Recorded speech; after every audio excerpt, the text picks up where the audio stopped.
My question is, I'm just wondering what my role is in this life here, because Living happily ever after. but that means allowing my inner being to, because sometimes I just think my inner being should just live my life for me, because it seems like I just add resistance everywhere I go. And when it starts... But here's the thing. Your inner being is here with you, but you have the ability and facility to explore more. And out of that will come desires that your inner being does not have access to. So it's like a team thing that's going on where you explore and you launch rockets, and then your inner being holds the vibrational frequency of the desire. It's really a wonderful thing. So step one is contrast causes you to do that. And step two is your inner being joins in that vibration and holds the vibrational frequency of it, like keeping the light on for you so that you can feel when you're lined up with it and you can feel when you're not. So then you care about how you feel, so you line up with it and you line up with it and you line up with it, and then you have manifestations about it so you know you're there. And then step four is you're really good at that, so that you don't fret over things and you take the contrast as it comes, but you launch the rockets, but you care about how you feel enough that you don't beat the drum of what isn't working. You're more positively oriented and you care about how you feel, and you say things that feel better, and you hang out with people that are more fun, and you listen to music that is uplifting to you, and you participate in things that feel good because you care about feeling good. So now you've mastered step three, which means now you're step four. Step four is nothing more than the mastery of alignment, of allowing. Then you really got the hang of this, and now you remember who you really are and why you came. You remember that you're on the leading edge of thought. You remember that you can't get it wrong and that contrast is your friend. You remember that variety is necessary in order for new ideas to be born. And you revel in each and every new idea that is born. And you stop beating up on yourself for having negative emotion. You stop beating up on yourself for the contrast, because you now understand the deal, the game, the contract, the plan. You now understand. You now remember that you came to explore all of this in order to give birth to more, because we are all eternal beings, and it is the perfect process and the perfect plan. The only thing that even looks a little bit like it is going wrong, and it really isn't going wrong in the long run, but it feels like it to you when you're disallowing your connection, is in those moments that you don't feel good. When you pinch off the life that you've given birth to, you don't feel good. Your inner being didn't set into motion your life. You're doing it now. Esther used to say that to Jerry every now and again. She'd be in an ornery mood, and she could see by the look on his face that he knew that she was in an ornery mood. And she could notice by his trying not to be around her when she was in an ornery mood that he wasn't really enjoying her ornery mood. And so she used to sort of defensively say, well, maybe I should just get Abraham to come and live with you. And Jerry would say, they wouldn't be nearly as much fun, because the trouble you make is fun making. And he really meant that. He didn't want Esther to be perfect. He wanted her to live life in the way that she intended, but he did want, more than anything, for her to feel good, you see.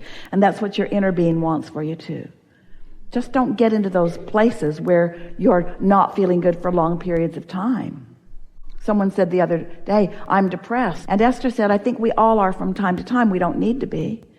We're all manic depressive. We're all bipolar, in that we're all in the vortex or not in the vortex. We're all in alignment or not in alignment. And the more accustomed you are to being in alignment, the more you cannot stand not being in alignment. And we just love it when you throw that fit, because you know you're not in alignment. And you know why we love it? Because you know you're not in alignment. In other words, it's just such a wonderful thing to acknowledge that you know the difference between alignment and not alignment. Yeah? So now what? Well, I have a question maybe that's a bit more specific about what I'm talking about. I've been through this relationship where when it goes well, because I've heard you say, you know, the typical girl needs security, guy needs more freedom. Everyone wants freedom. Yeah. And all of you want security. You're just looking for it in all the wrong places. That security that you seek is the same thing as that freedom that you seek. It's alignment. It's control of how you feel. And no one is ever going to feel in control of how they feel as long as it matters to them what somebody else is doing. In other words, you got to let go of their attention on you and give your undivided attention to the relationship between you and your own inner being, and then you've got it. But when I get back to my relationship with my own inner being and I feel good and I feel whole and I feel like everything's working out. All right, so just stay there for a minute before you go to and then. Let's just milk that a little more. In other words, practice that vibration. What'd you say? I feel whole. Yeah. I feel good. I feel frisky, clarity. I feel interested. I feel fun. Yeah. Stay there a little longer. Breathe that in more. I feel alive. I feel sure-footed. Yeah. I feel confident. Yeah. I feel brilliant. I have good ideas. I'm translating thoughts into things easily. I feel alive. I feel beautiful. I feel fantastic. I feel important. I feel energized. Don't you want to just keep going here for a little while? Yeah. Da-da. And then, did you have something else you want to say? Well, and then I feel good, right? And I feel confident and I feel great. And then the relationship comes back together and it feels good for a while, and then what relationship? The relationship with the guy that I'm with. Oh. Does it matter? Well, we're just wondering if you're catering to that relationship rather than to this relationship. Yeah. Because this is the relationship that is life-giving. That's the relationship that can be enhanced by the life-giving. But that can't be the one that matters, because that one is frivolous by comparison. Okay. So how do I handle that person? Because I'm just looking at myself and I'm like, I'm great, it's good. This is the big question that we have for you, for all of you. So sometimes a relationship with the guy is going really well, and your attention to it seems to be the reason that you feel so good. You feel happy, you feel loved, you feel beautiful, you feel appreciated. And then, for whatever reason, that condition goes away. Maybe he falls in a hole.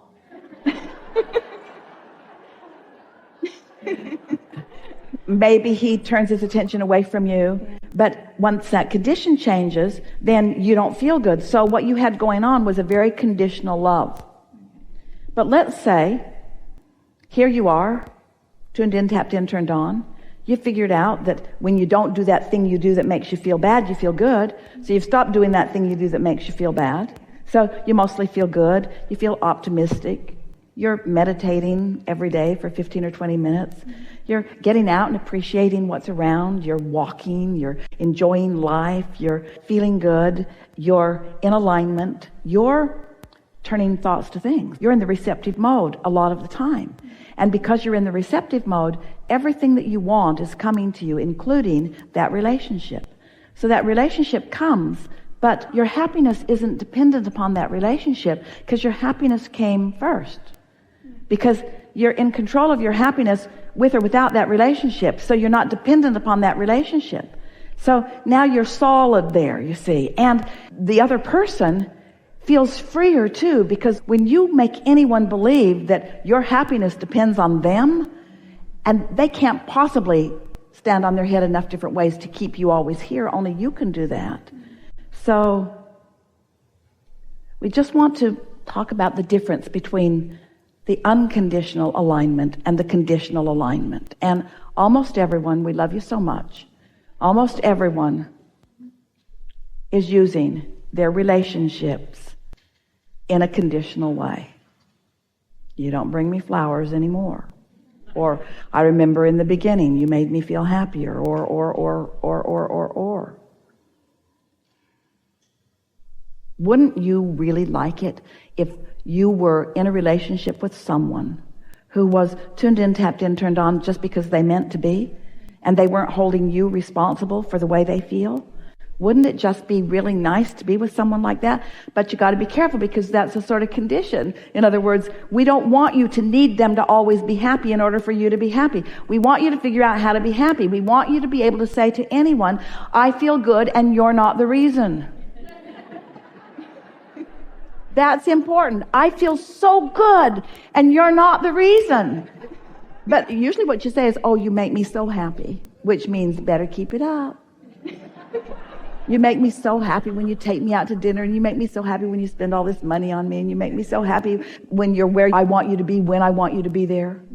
You make me so happy when I never have to worry about what you're doing. You make me so happy when you have no life whatsoever of your own outside of my needs. That's what you mean. You make me really, really happy when you don't need anything outside of what I need, you see. And they go, I want you to be happy, but I don't know if I want that much. But when you say, I'm a happy girl, I'm happy, and my happiness isn't dependent on you, but if I'm happy and you're happy, we could be happy together, and we could be happy not together, but we can be happy together. That's happiness, that's freedom, that's alignment, that's who you meant to be. You say, yeah.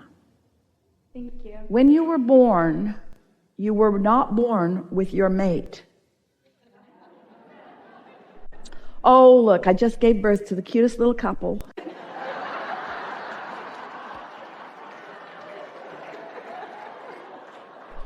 They're going to grow up to be so happy together. You are individuals here in this physical experience with a partnership that we can't even begin to define in an accurate way for you. Everyone who you've ever known, everyone who you've ever revered, everyone you've ever felt interested in, as they reemerge into non-physical and even before, because their inner beings are also interested in you, are focused with you here and now. You have a backup system that is the reason for your happiness. It's not for the conditions that are surrounding you. It's because of the choosing of a vibrational frequency that allows the alignment, that allows the happiness, you see. Happiness must be your goal. Joy must be your goal. This triad of intentions that you were born with, of freedom and growth and joy, all equally balanced and all equally important and all equally practiced and all equally accomplished. You're so free you can choose bondage. You're so free that you can choose not to feel free. That's freedom. You're so free that you can choose to be free or not to be free. Because no one can think your thoughts. No one can issue a vibration for you. No one can accomplish your point of attraction. No one can be the reason that things are coming to you. Only you. That's freedom. That's utter, unequivocal, always constant, steady, never-ending freedom. Freedom, the basis of your experience. And expansion, because as you stand, you cannot be in this physical experience with whatever degree of awareness that you have without knowing what you don't want and launching rockets of what you do want. And every time that happens, which is all day, every day, you are expanding. So the expansion or growth is inevitable. You can't shut it down no matter what. So freedom and expansion or growth are inevitable. They are unavoidable. They are constants in your experience. But the joy factor is where you have some conscious differentiation. Because you can choose thoughts that feel good or you can choose thoughts that don't feel good. You can choose thoughts that align you or you can choose thoughts that don't align you. So the purpose for your experience is not to fix the world that is broken and not to make the world a better place, not to solve problems.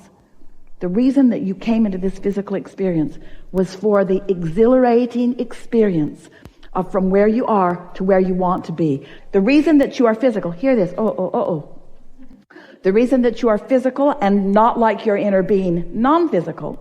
The reason that you are in your physical bodies and not like Abraham, not in a physical body. The reason that you are in physical bodies out here on the leading edge is because you came to experience the deliciousness in moving from where you are to where you want to be.